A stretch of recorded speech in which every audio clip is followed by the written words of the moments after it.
Salut à toi et bienvenue dans l'Oraculum. Est-ce que toi aussi tu ne rêverais pas de te lancer sur YouTube, sur Twitch, sur Instagram ou que sais-je? Ou peut-être es-tu juste curieuse de connaître mon parcours personnel? Eh bien mon ami, dans tous les cas tu es au bon endroit car je vais te raconter 2 ans d'expérience sur YouTube, sur Instagram et plus récemment sur Twitch. Les hauts, les bas, pourquoi je me suis lancé, comment est-ce que je m'y suis pris, combien je touche aujourd'hui et quels sont mes projets pour l'avenir. Et je sais ce que tu vas te dire, la vidéo peut paraître un peu longue, mais dis-toi que c'est un condensé d'un live Twitch de 3 heures que j'ai résumé en 45 minutes. On peut dire que c'est plutôt complet et je t'assure que tu ne t'ennuieras pas. Installe-toi confortablement, sers-toi une collation ou un truc à boire et c'est parti.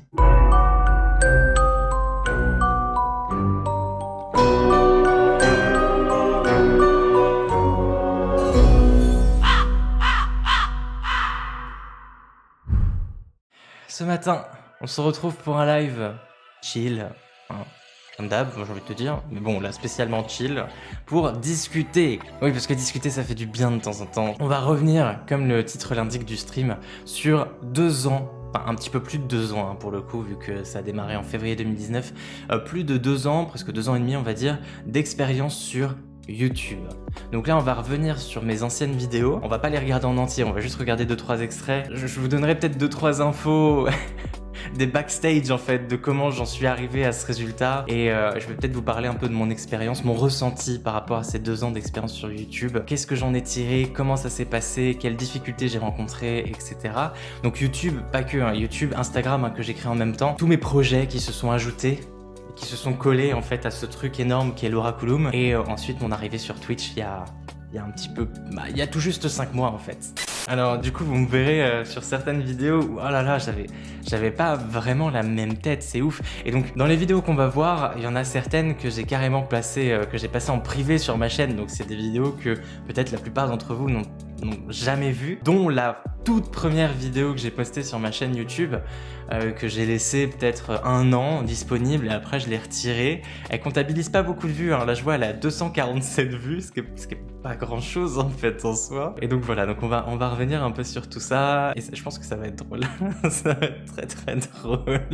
Corvus Oraculum, ce n'était pas mon premier coup d'essai.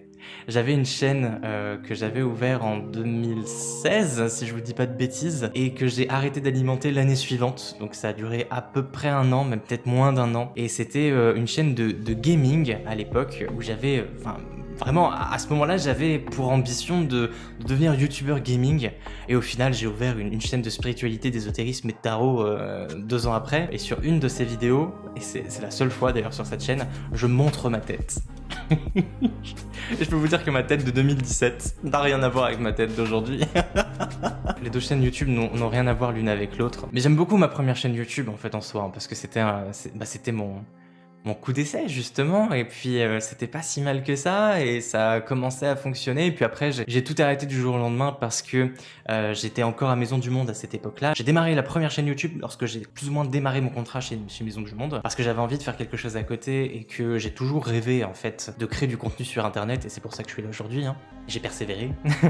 Mais tenir une chaîne YouTube en même temps qu'un boulot à plein temps, surtout que c'était un boulot qui me prenait énormément d'énergie. Je rentrais à la maison, j'étais rincé, mais complètement, hein. J'étais fatigué, j'étais à 2 doigts d'aller me coucher directement parce que j'étais vraiment crevé de ce que je faisais de mes journées. Ce qui fait que j'ai fini par lâcher complètement l'affaire de la première chaîne YouTube parce que c'était pas compatible avec mon boulot. Et lorsque j'ai créé ma 2e chaîne YouTube, donc du coup Corvus Oraculum, j'étais encore à Maison du Monde parce que j'ai quitté du coup mon boulot à la fin de cette année-là. Donc là on est en début d'année 2019. Je décide de créer ma nouvelle chaîne YouTube et vraiment j'avais la motivation de tenir le truc, et de plus en plus, plus les semaines passaient, plus les mois passaient et plus j'avais envie de ne faire que ça.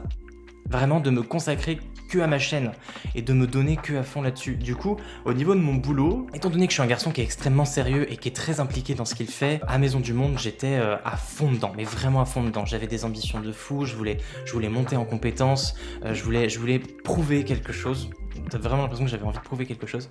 Du coup, je me donnais vraiment à fond, à 100% dans tout ce que je faisais, dans toutes les missions qu'on me donnait. J'ai toujours fait les choses avec sérieux et même plus. C'est-à-dire que je faisais même plus que ce qu'on me demandait. Et au final, je m'épuisais à la tâche. Mais à partir du moment où j'ai créé ma chaîne YouTube, ça a été décroissant au niveau de l'énergie et de l'implication que je donnais dans mon boulot, à Maison du Monde, dans mon travail de vendeur. Je décide, à partir de ce moment, de réaliser mes rêves et de me lancer pleinement dans une aventure complètement folle, me lancer dans l'inconnu, mais au moins faire quelque chose que j'aime, qui ne m'épuise pas et qui aura vraiment une finalité comme je l'entends, et pas comme une entreprise l'entend pour moi, comme des responsables l'entendent pour moi. Je m'émancipe de ce système de salariat, de hiérarchie, etc. pour devenir mon propre patron et décider de ce que je veux faire de ma vie, et ça c'est cool.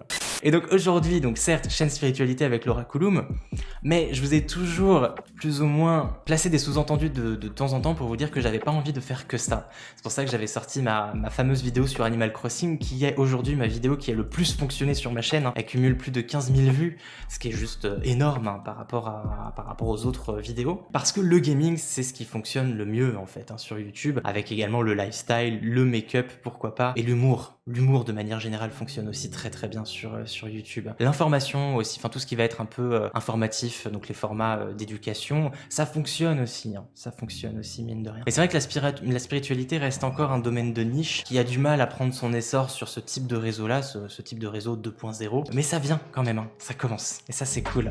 Comment a réagi Bébé et ton entourage du coup? Alors, très bien, extrêmement bien. Bébé, j'ai su de toute façon à la seconde où je l'ai connue qu'elle serait la femme de ma vie parce que elle a toujours été derrière moi dans tout ce que je faisais, dans toutes les décisions que je prenais. Elle m'a toujours soutenu et elle m'a toujours dit que tant que j'étais heureux et tant qu'on était heureux ensemble, c'était le principal. Et elle m'a énormément rassuré. On a beaucoup parlé sur ces projets-là. Et elle savait, vu qu'elle me récupérait le soir après le boulot, limite à la petite cuillère parce que j'étais claqué et physiquement mais aussi moralement parce que j'en ai pris plein la tête. J'aimerais bien vous parler de mon expérience dans la vente de manière plus poussée que la vidéo que j'avais fait où je vous expliquais que je quittais mon travail. J'ai envie vraiment de vous expliquer mes anecdotes de boulot et vous expliquer à quel point c'était dur pour moi et le moment où j'ai réalisé que c'était pas fait pour moi justement. Donc c'était très compliqué, j'avais beaucoup d'angoisse, beaucoup de crises d'angoisse à cause du travail justement. Et au final ça s'est bien terminé mais voilà, c'est que c'était trop pour moi et que Bébé savait que c'était trop pour moi et que du coup elle m'a soutenu dans toutes les décisions que j'ai prises et pour ça je ne saurais comment être plus reconnaissant en fait. Voilà, c'est Bébé quoi. Après mon entourage, ni chaud ni froid, à partir du moment où j'étais bien dans ce que je faisais, c'était le principal. Quitter son boulot et faire quelque chose qu'on aime, c'est génial. Au bout d'un moment, quand ton corps a besoin de parler, quand ton esprit aussi a besoin de s'exprimer et que tu sens que t'es dans la souffrance, mais il faut changer en fait, il faut vraiment prendre des décisions pour faire évoluer les choses parce que sinon tu risquerais de mourir triste en fait. Si demain tu meurs d'un accident de je ne sais quoi, je sais pas si t'as encore conscience au moment où t'es mort ou je ne sais... bref, tu te dis merde quoi, j'ai raté quelque chose. Donc je me suis dit je veux pas avoir ce sentiment là et je veux vraiment me laisser le temps de tester. Je veux vraiment pouvoir avoir eu la chance de tester ce truc là. Si ça marche pas, au moins c'est pas grave parce que j'aurais testé. Mais il fallait que je me lance par besoin. Là, on est ici sur du projet de vie, on est ici sur de l'épanouissement personnel, et je pense que c'est l'une des choses, l'un des piliers, les trucs les plus importants sur Terre, dans la vie d'un être humain, pouvoir se réaliser. En tout cas, moi, c'est ma vision des choses. L'aspect créatif, pouvoir créer et se réaliser, ça fait partie de mes principes de base. Sans ça, la vie n'a aucun sens. Quand j'ai lancé ma chaîne YouTube, j'avais des principes et des piliers de base, un peu comme un cahier des charges lors d'un projet, mais un cahier des charges dans ma tête, parce que j'aime pas écrire, vous me connaissez, je prends jamais de notes, j'écris pas, j'ai pas de carnet, j'ai pas de calepin, donc bref. Le premier, c'était de révolutionner un petit peu la sphère spirituelle, la sphère ésotérique, la bousculer un petit peu et donner un élan de fraîcheur à tout ça. J'avais besoin de diffuser un peu ma jeunesse et ma joie de vivre dans tout ce bordel, dans tout ce truc qui était un peu vieillissant et un peu moisi, où il y avait beaucoup de personnes trop sérieuses dans ce domaine, qui croyaient dur comme fer à ce qu'elles disaient et qui du coup avaient un discours chiant, genre, je sais pas, parfois je me tapais des vidéos, j'étais en mode mais c'est quoi ça?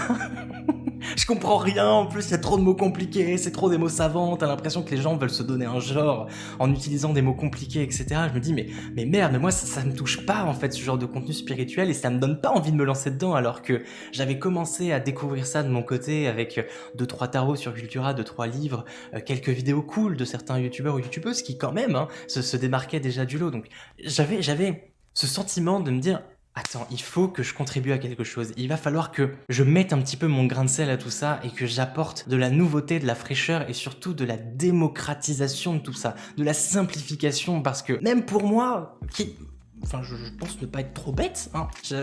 Je pense ne pas être trop bête. Je dis même pour moi, ça me parle pas ce genre de dialecte trop savant, etc. Ça me donne pas envie. Alors j'ai vraiment envie de simplifier la spiritualité et la démocratiser le plus possible. J'ai envie de toucher le public le plus large possible. Donc, dans mes volontés de base, lorsque j'ai créé mon contenu YouTube, Instagram, etc., c'était faire quelque chose de très esthétique, qui accroche le regard dans un premier temps. C'était primordial pour moi d'avoir cette première accroche publicitaire. Et ça, je pense que c'était aussi une déformation professionnelle de mes 4 ans d'expérience dans la vente, en fait, dans le merch, où on avait des petites formations et au quotidien, on nous apprenait à faire quelque chose de beau qui donne envie d'être consommé. Parce que, faut pas se leurrer, sur les réseaux, sur YouTube, sur Internet, c'est de la consommation. Surtout sur YouTube où c'est principalement du divertissement, où les gens vont juste regarder l'espace de quelques minutes l'ensemble de plusieurs heures de travail par rapport aux créateurs de contenu et ils le consomment et ils passent à autre chose. On est sur de la consommation pure. Donc il faut un petit peu jouer avec les outils qu'on te donne. Tu pourras pas t'en sortir sur YouTube ou sur Instagram en ne jouant pas avec les cartes qu'on te donne. Tu peux pas ne pas jouer avec l'esthétique, tu ne peux pas ne pas jouer avec le dynamisme, tu ne peux pas ne pas jouer avec la fraîcheur parce que les contenus là, pas esthétiques, pas retouchés, pas ci, pas ça fonctionne pas parce que les gens ne s'y intéressent pas. Donc mon but, quelque part, c'était de jouer avec ces codes avec lesquels je me plais à jouer. Ça me fait plaisir de faire mes montages vidéo avec beaucoup d'effets spéciaux et c'est pour ça aussi que ma chaîne s'est peut-être démarquée de ce qui se faisait actuellement parce que j'apportais beaucoup de flash, de fumée, de machin, d'effets, de musique, d'aspects comiques, etc., de dynamisme. J'aime apporter du divertissement, mais ça c'est juste l'accroche. Dans le but d'apporter du contenu spirituel, éducatif entre guillemets, même si j'ai aucune prétention d'éduquer les gens ou quoi que ce soit. Mais c'était cette accroche pour pouvoir ensuite montrer aux gens qu'il existe quelque chose qu'on connaît pas forcément, qui est l'ésotérisme, la spiritualité, la cartomancie. Et j'avais envie de transmettre cette passion. Je pense que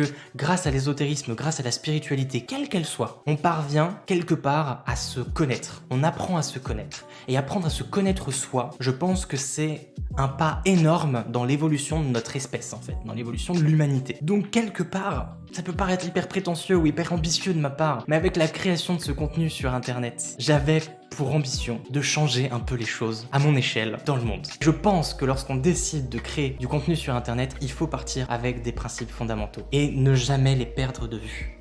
C'est hyper important. Donc je démarre ma chaîne YouTube, ça démarre progressivement. Je commence à me faire quelques vues, mais c'est pas foufou parce que c'est compliqué quand on se lance sur YouTube pour se faire un nom, pour se faire remarquer, mais ça finit par venir petit à petit. Donc quand on démarre une chaîne YouTube, il faut s'armer, c'est l'un des principes fondamentaux, il faut s'armer de patience. Et c'est dur.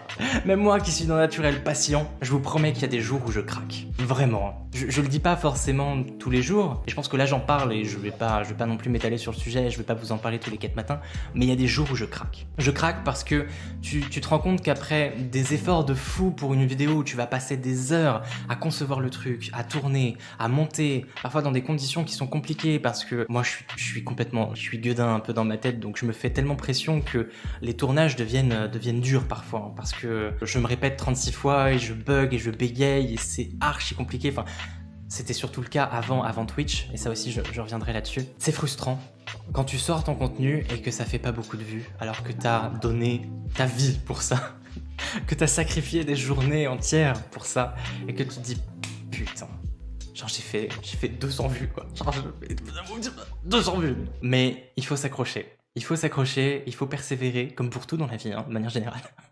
Il faut persévérer quand tu aimes ce que tu fais. C'est primordial.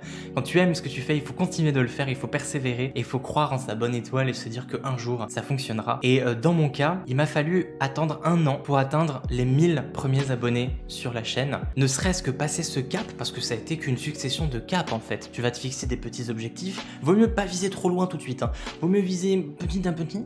Tu atteins tes objectifs et tu te dis waouh, j'ai réussi à faire ça, j'ai réussi à faire ci. C'est pas automatique, hein. Au début, enfin en tout cas c'était mon cas, je me rendais pas forcément compte de l'avancée de ce que je faisais, j'avais l'impression de stagner alors que techniquement ça faisait que croître en fait. Et généralement quand tu lances un contenu sur YouTube et que tu continues à le faire avec passion, etc., ça continuera forcément de croître. Pas forcément aussi rapidement que tu le souhaiterais, mais ça va quand même croître. Si ça décroît, c'est qu'il y a vraiment eu un problème. C'est qu'il y a eu un bad buzz de ouf, je sais pas, que des gens cherchent à te descendre ou quoi que ce soit, mais généralement ça ne décroît pas, ça ne fait que croître, ça ne fait qu'augmenter. Faut pas baisser les bras, jamais. Il faut continuer parce que il suffit d'une occasion, que tu te fasses remarquer, que tu te fasses accompagner, parce que c'est souvent comme ça hein, qu'on arrive à croître plus rapidement, c'est quand on se fait remarquer par quelqu'un de plus connu que soi et qui te met en avant, gracieusement, gentiment, de manière la plus bienveillante qui soit. Et là, à partir de ce moment-là, tu montes et puis tu te fais connaître un peu plus. Et si tu continues à être passionné dans ce que tu fais, tu continues d'intéresser les gens et les gens s'attachent à toi. Et là, après, tu continues et tu montes progressivement. Et si c'est lent, c'est pas grave. Vraiment, je me suis fait à l'idée que si c'est lent, bah c'est pas grave. Donc, 1 an sur YouTube, j'atteins mes 1000 premiers abonnés et là, c'est la consécration, je me sens trop bien. Mais je me dis, allez, on met la barre encore plus haut et on vise des sommets, on vise le ciel et on essaye d'atteindre toujours plus. Et c'est aussi un peu ça, la tourmente dans laquelle tu tombes lorsque tu te lances sur les réseaux sociaux. Tu commences à avoir des likes, tu commences à avoir des commentaires, tu commences à avoir des vues, etc. Au bout d'un moment, tu commences à en vouloir plus. Genre, t'es en mode comme ça. Genre, allez, donnez. C'est un peu ridicule, mais c'est clairement ça. Et ça peut parfois devenir une obsession.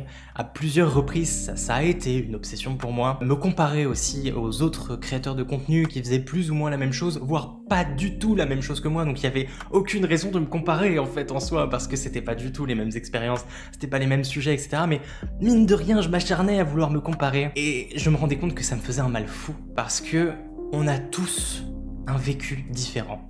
On a tous des outils et des prédispositions différentes. Donc la comparaison, techniquement, même si c'est un sujet qui est similaire, même si on baigne dans le même univers, etc. entre deux créateurs, il n'y a rien à voir. La comparaison, elle n'est pas possible. Elle n'est pas possible. À partir du moment où tu comprends cette notion-là, que tu comprends que la comparaison est inutile, et qu'elle te fait du mal, sauf dans les cas où la comparaison est positive, c'est-à-dire que tu te places des goals en fait, tu te places des buts, tu te dis ah bah du coup je vais atteindre autant d'abonnés que cette personne parce que je mérite d'avoir autant de vues, etc. et je vais me donner à fond pour faire quelque chose d'aussi qualitatif que cette personne parce que j'admire ce qu'elle fait, etc.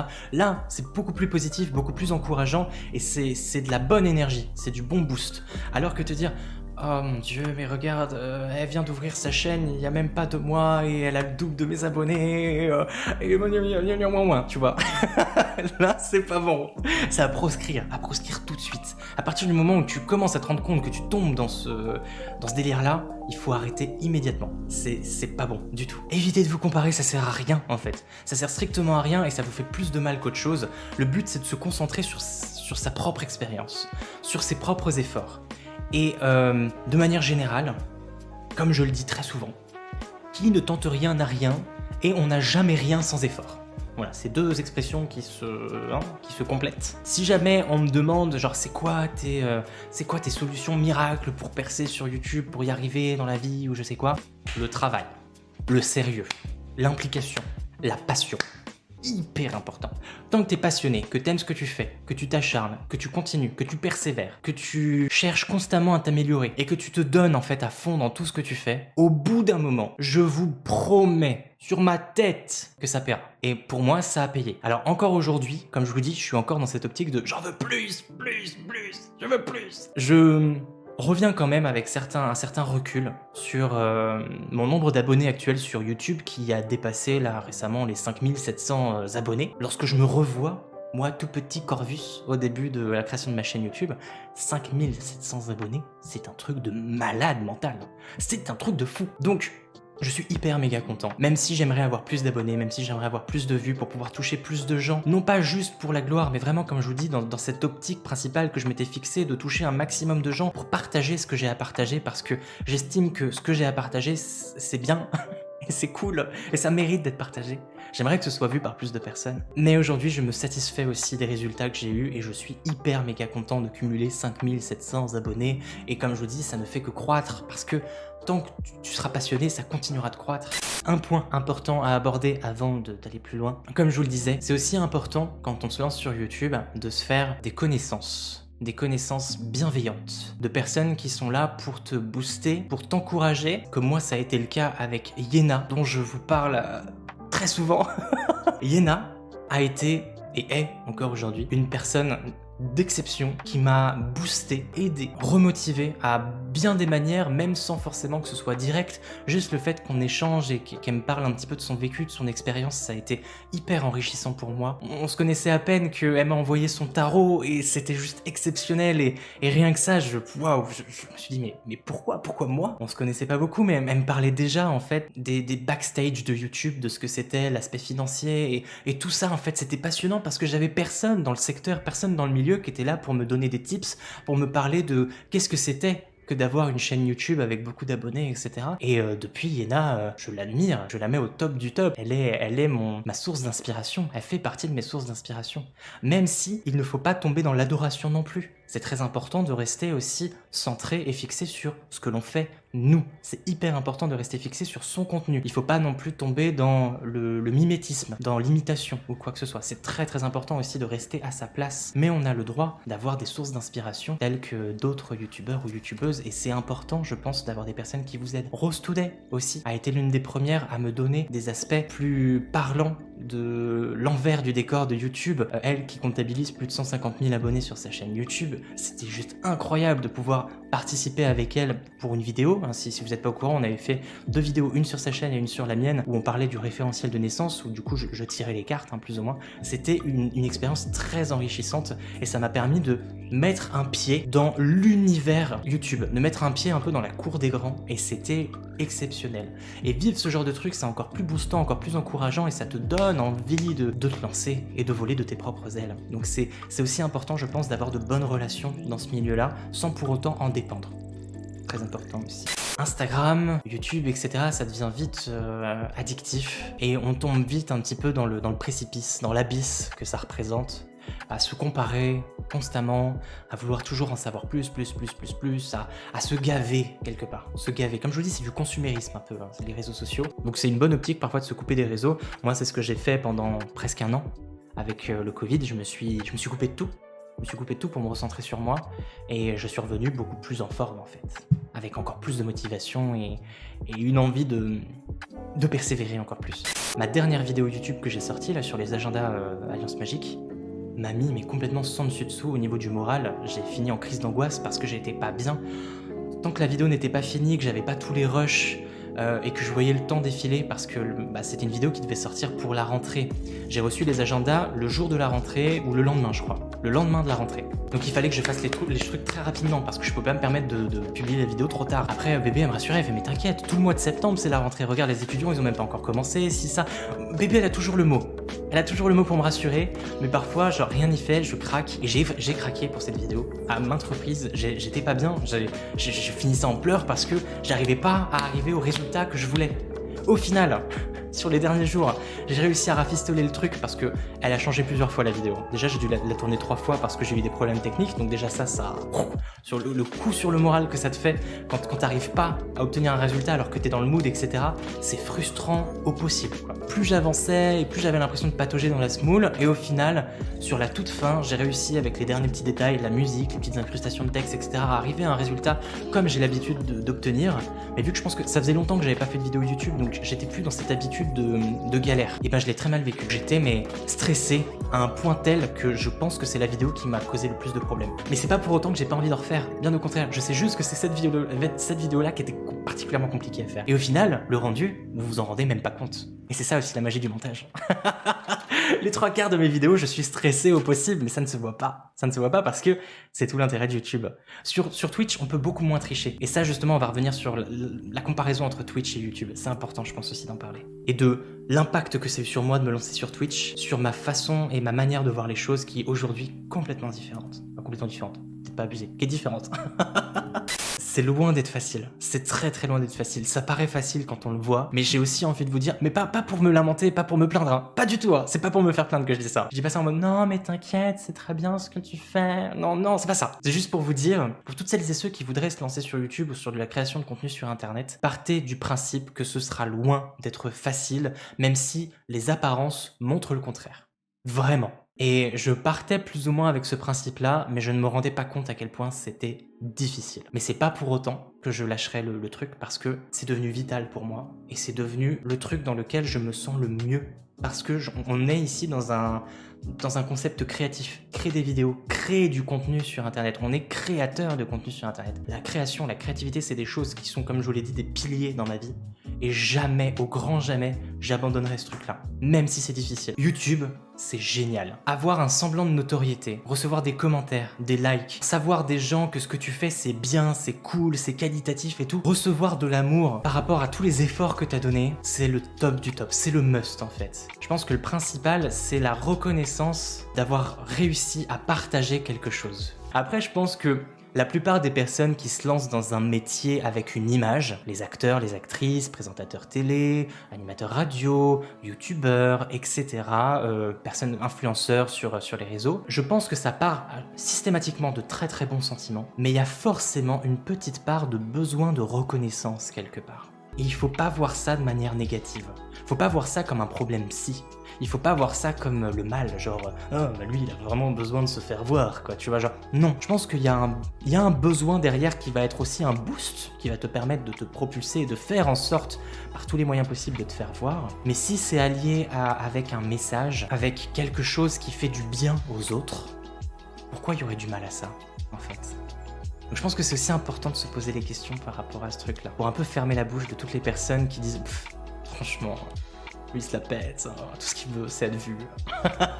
Et donc pour finir, avant de vous montrer les vidéos YouTube, de toute façon on va continuer à parler même quand on va visionner tout ça, mais donc j'ai fini par atteindre 5000 abonnés, en grande partie grâce à Yena aussi, qui m'a fait énormément de pubs, et pour ça aussi je lui suis infiniment reconnaissant, parce que avoir un tremplin comme ça, c'est juste impensable quand tu débutes, et c'est beaucoup trop cool, donc encore une fois, si tu passes par là, je te fais énormément de bisous Yena, et je t'envoie tout plein de cœur dans ta face, parce que tu m'as permis aussi de briller à ma manière, donc voilà. Après pas que, hein, il n'y a pas eu que Yena, il y a eu d'autres, énormément de personnes, même des personnes qui n'avaient pas une communauté de fous, qui m'ont mis mon contenu en avant, et rien que pour ça je serai éternellement reconnaissant à toutes ces personnes qui m'ont fait connaître. Et cette expérience qui est loin d'être terminée, hein, c'est pas que, tu sais, j'ai l'impression de dire adieu à YouTube, mais pas du tout. Cette expérience qui ne fait que débuter, hein, quelque part, mais ce début d'expérience, ces 2 premières années ont été juste exceptionnelles, et même si ça a été jonché comme pour tout, hein, de haut et de bas, de déception, d'épiphanie, de moments hyper top et puis de down, etc. Je pense que si jamais j'avais une occasion de revivre tout ce que j'ai vécu, je le revivrais à 100% encore une fois, parce que c'est ça que je veux faire de ma vie. Un truc que j'ai pas dit, donc Twitch et YouTube. Encore une fois, c'est peut-être une expression que j'utilise maintes fois, 2 salles, 2 ambiances complètement différentes. YouTube, très souvent lié avec un compte Instagram, hein, c'est ce que font la plupart des youtubeurs, ils ont souvent un compte Insta pour tout ce qui va être message privé, etc. parce qu'il n'y a pas cette fonctionnalité, enfin il n'y a plus cette fonctionnalité sur YouTube. Donc du coup les gens se sont rabattus sur Instagram pour la notion message privé. Donc souvent on a les deux en combiné. Et Twitch en combiné avec Discord. Parce qu'on est sur une plateforme communautaire où les gens échangent en fait entre eux. En gros YouTube, j'adore. J'ai commencé avec ça, c'est ce qui m'a permis de me faire connaître, etc. Ça a été un tremplin énorme et c'est quelque chose que j'ai envie de revoir, de refaçonner un peu à mon image, et c'est pour ça que là je vais retravailler la chaîne comme je l'entends et refaire un peu le contenu que j'avais envie de faire, que j'avais prévu de faire depuis toutes ces années. Donc je vais reprendre ma chaîne progressivement. Je vous promets pas de planning particulier parce que j'ai pas envie de m'imposer quoi que ce soit. Donc je vous sortirai des vidéos de temps en temps, et puis au bout d'un moment ça va peut-être devenir régulier, donc là ce sera cool, mais pour l'instant je vais vous sortir des vidéos de temps en temps.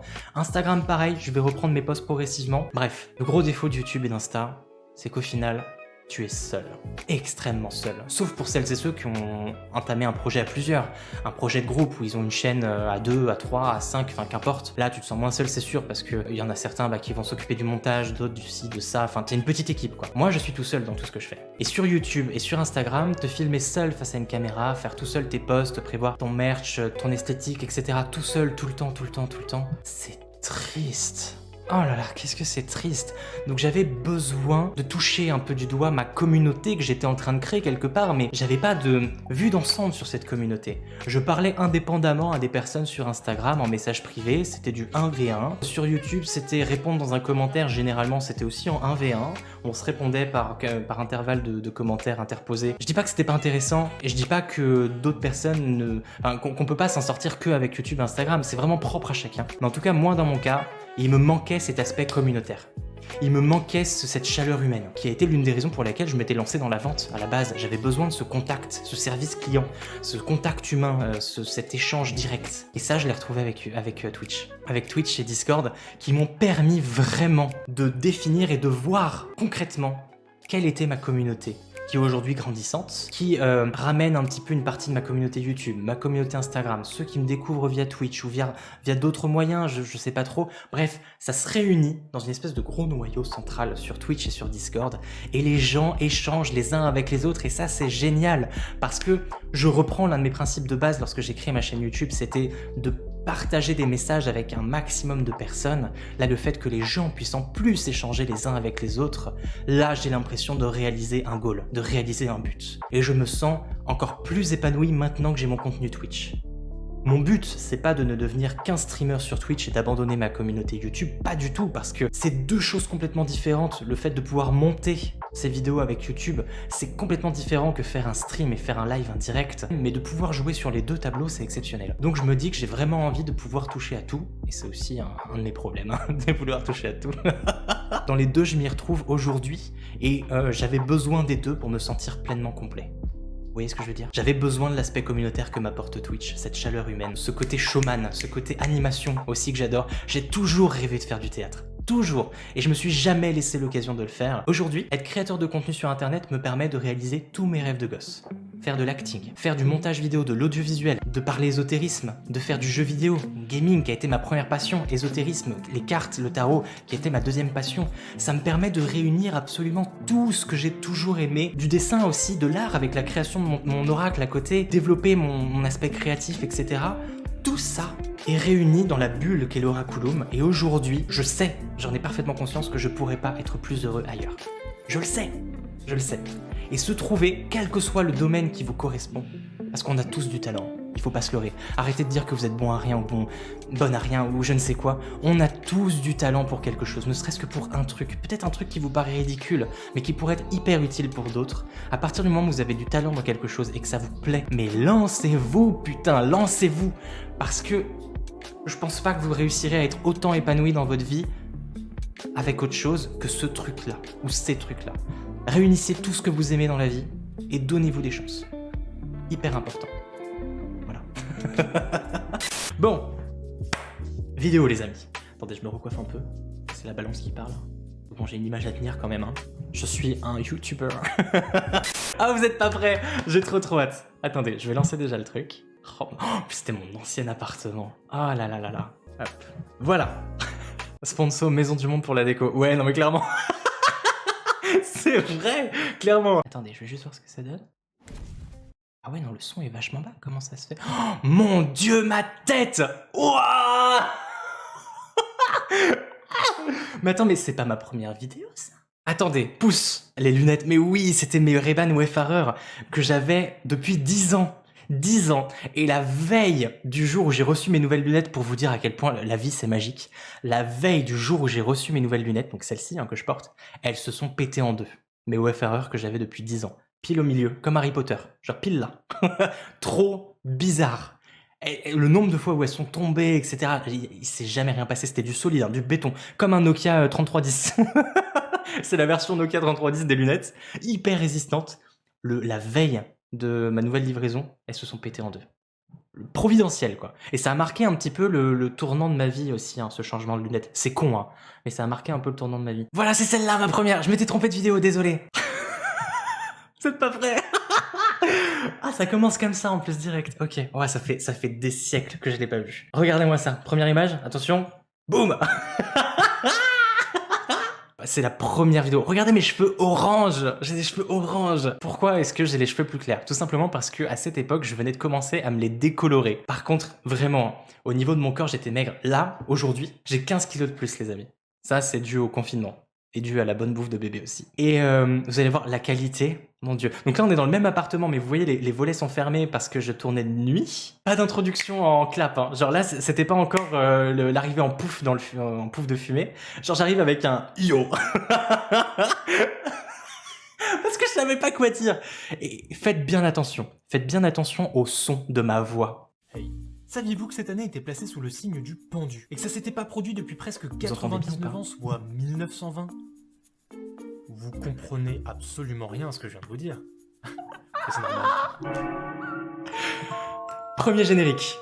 La version longue, qui n'existe plus depuis très longtemps sur ma chaîne, qui dure 30 secondes je crois. Aujourd'hui c'est 15. Voici la version longue. Je sais pas si le son est bon. Sinon je le repasse avec un son meilleur. Hein. Vous voyez qu'il y a plus de mots, il y a plus de plans. J'en ai chié pour ce générique. J'en ai chié. Là, ça reprend là, en fait. Le nouveau générique, j'ai changé des plans. Vous entendez le bruit du corbeau qui est 3 fois trop grave? Jeune sorcière et apprenti sorcier, bonjour et bienvenue sur ma chaîne Corvus Oraculum. Une chaîne sur laquelle on va parler magie, tarot, ligne de la main, pendule, oracle bien sûr, cartomancie, divination, sciences occultes. J'assume pas. C'était la première vidéo que je sortais, j'avais vraiment tout donné pour ce générique que j'avais mis 1 mois à concevoir. J'avais passé 2 heures, je crois, de session de tournage. Il y avait Zouzou qui arrêtait pas, parce que j'avais tout mis par terre en fait. Tous les plans que vous voyez sur mon générique sont sur le sol. J'avais étendu un grand rideau noir pour pouvoir faire le fond, etc. J'avais fait mes plans, genre j'étais accroupi, genre dans des positions hyper inconfortables. Et t'avais mon chat qui arrêtait pas de venir sniffer tout ce qui se trouvait par terre.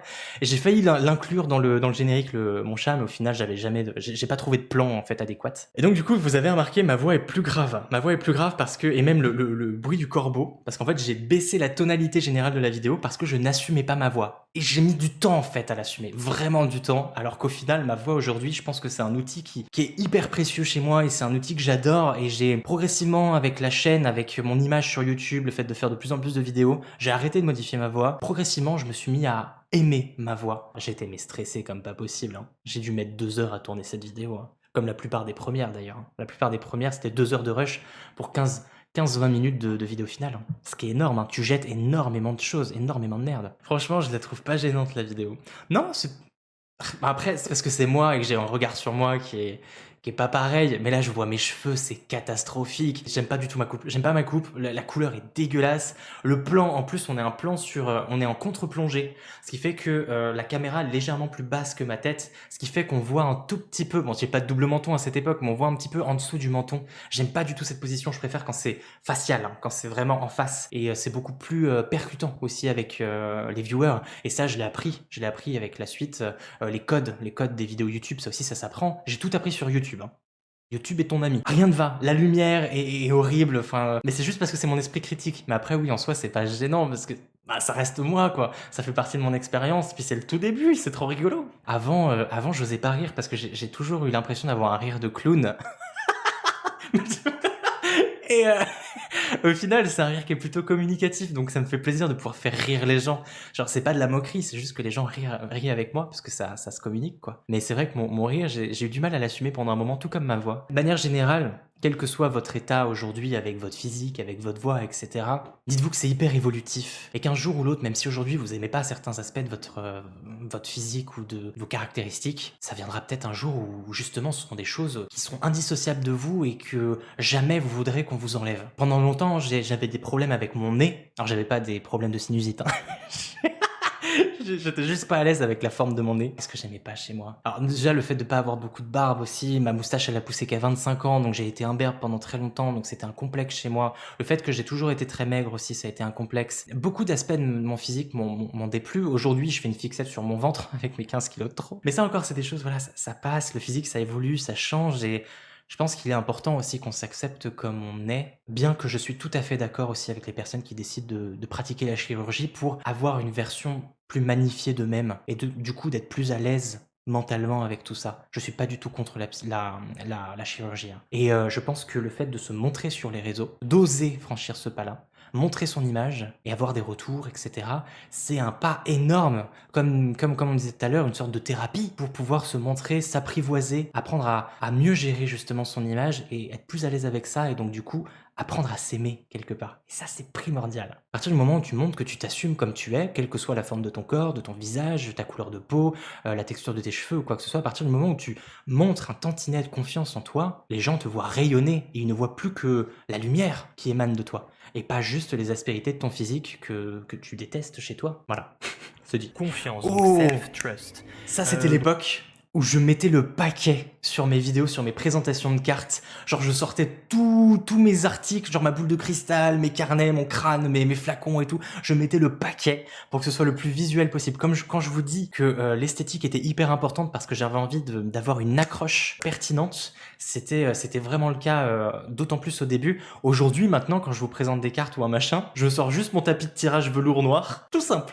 Là, je tends plus vers de la simplicité aujourd'hui. Donc, je pense aussi que c'est important de parler de ça par rapport à l'évolution du contexte, à l'évolution de la manière de s'y prendre. Avant, je visais tout sur l'esthétique. Aujourd'hui, je mets un petit peu moins d'esthétisme et je vise plus la simplicité pour que ce soit plus percutant, plus direct. Alors attendez, là, donc on a vu le truc. Je pense que sur la fin, il y aura pas à tergiverser. Ah, si on voit vite fait ma tête sur la fin, qu'est-ce que je dis? Les messages ont été pertinents et vous auront aidé cette semaine. Est-ce que je dis la même chose que moi? sur la suite.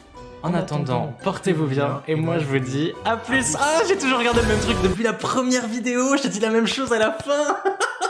En attendant, portez-vous bien et moi je vous dis à plus. Oh, excellent. Alors attendez, juste je fais un récap. On a parlé du coup de mon arrivée sur Twitch il y a à peu près 5 mois et de l'essor que ça a eu et moi l'épanouissement que ça m'a apporté avec l'aspect communautaire, avec Discord à côté et ça a été juste génialissime. Attendez, je vous repasse en plan comme ça. Donc Twitch a été très certainement l'une des meilleures décisions de ma vie, de me lancer justement dessus. Donc très content d'avoir fait ça parce que ça a apporté tout ce qui me manquait avec la sphère YouTube parce que je me sentais trop seul avec YouTube et Instagram et donc là maintenant j'ai Twitch et je suis refait complètement. Donc j'ai tout un tas de projets qui s'annoncent. Comme je l'ai annoncé dans un de mes posts, un de mes derniers posts sur Instagram, je tends à devenir tarologue professionnel, donc à faire payer mes consultations parce que là, je vais aborder avec vous, je vais remettre la musique.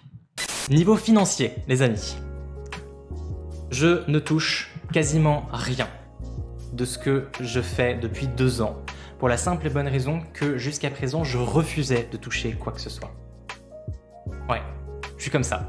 Parce que j'avais pas encore de statut défini, de statut professionnel, d'auto-entrepreneur ou quoi que ce soit. Là, c'est en cours. Hein. Là, j'ai un rendez-vous avec une association qui s'appelle la BGE et qui aide des nouveaux auto-entrepreneurs ou auto-entrepreneuses à se lancer, à définir leur statut et à définir leur business plan sur plusieurs années. Il y a un accompagnement, etc. Donc, c'est vachement bien ficelé. J'ai un rendez-vous fin septembre. Donc, avec eux, on va pouvoir définir mon statut juridique parce que c'est hyper important de définir son statut juridique pour pouvoir payer des taxes en fonction de ce que l'on touche, sans pour autant se faire carotter. Vous voyez ce que je veux dire? C'est des questions d'adultes, c'est compliqué, c'est chiant, on va pas s'étaler là-dessus. Mais dans tous les cas, aujourd'hui, je ne touche quasiment rien. Les seuls revenus que je touche, c'est grâce à Twitch. Donc c'est hyper récent. C'est grâce à vous, les amis, grâce à vos abonnements, grâce aux bits, grâce aux subgifts, grâce... c'est tout, c'est les seules sources de revenus. Bref, ça fait déjà plusieurs mois que je touche à peu près une centaine d'euros, donc c'est une moyenne de 100 € par mois que je touche, ce qui est juste génial, sachant que Twitch prend 60% de commission sur ce que je suis censé toucher de base. Donc vous imaginez, je suis censé toucher 60% de plus que ce que je touche déjà. Et par la suite, ce que je compte, la base de mes revenus, ce sera la cartomancie avec les consultations privées. Donc pour ça, il va falloir que je monte mon site moi-même, mon site internet. Je vais autoriser la monétisation sur YouTube parce que jusqu'à présent, je touche 0 avec YouTube. 0. Alors que depuis que j'ai atteint les 1000 abonnés et les 4000 heures de visionnage de mes vidéos, j'ai l'éligibilité à la monétisation. Je peux faire monétiser mes vidéos depuis plus d'1 an. Ça fait plus d'1 an que j'aurais pu toucher de l'argent, mais je l'ai pas fait parce que je suis comme ça avec la loi. Je préfère que tout soit déclaré, dans les règles de l'art. Donc c'est pour ça que j'ai refusé la monétisation jusqu'à présent, donc je touche 0 copec, 0 par rapport à YouTube. Quatrième source de revenus que je toucherai par la suite, le merchandising. Si j'ai tout donné sur le merch Zouzou par exemple et les futurs merch que je vous sortirai par la suite, ça fera partie de de mes sources de revenus justement. Donc ça aussi c'est une des bases, donc il va falloir que j'ouvre ma boutique Spreadshirt pour vous faire des t-shirts, des mugs, des trousses, des machins à l'effigie de mes dessins en fait, et de mon univers, l'Oraculum et compagnie. Et la dernière source de revenus que je compte toucher, c'est par rapport à mon oracle.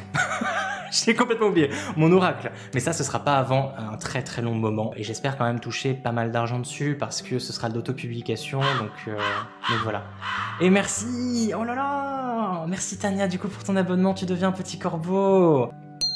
Hey, merci Tania, merci pour le soutien, ça fait énormément plaisir. Du coup, tu contribues à ma réussite, quelque part, comme tout le monde, comme tous mes petits corbeaux qui sont là, comme tous les loukoums aussi qui donnent des beats, ou les corbeaux d'ailleurs.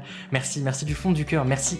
Grâce à vous, vous me permettez de commencer à réaliser un rêve de gosse et je me souhaite le meilleur pour la suite. Après, je suis pas du tout regardant sur l'argent et je pense que c'est aussi pour ça que j'ai mis autant de temps à faire payer du contenu parce que j'ai un rapport à l'argent qui est assez particulier, genre j'ose pas trop et c'est aussi comme ça quand on démarre, il faut réussir à passer au-dessus de ce cap et à réussir à faire payer les efforts en fait, merde quoi.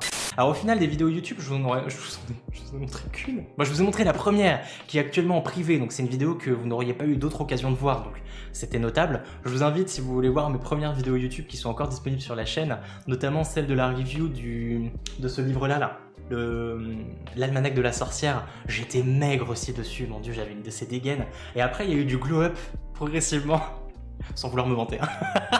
Il y a eu un petit glow-up quand même avec les différents streams et une confiance qui s'est installée. Et aussi, je reviens là-dessus, Twitch. Le fait de faire du showman, un direct, etc., de rebondir sur mes conneries, sur mes bugs de langage, etc., ça m'a vraiment permis d'évoluer sur mon rapport à moi-même et mon exigence avec moi-même. Je suis beaucoup moins exigeant aujourd'hui avec moi-même et j'ai un rapport à la caméra qui a complètement changé grâce à votre présence dans le chat.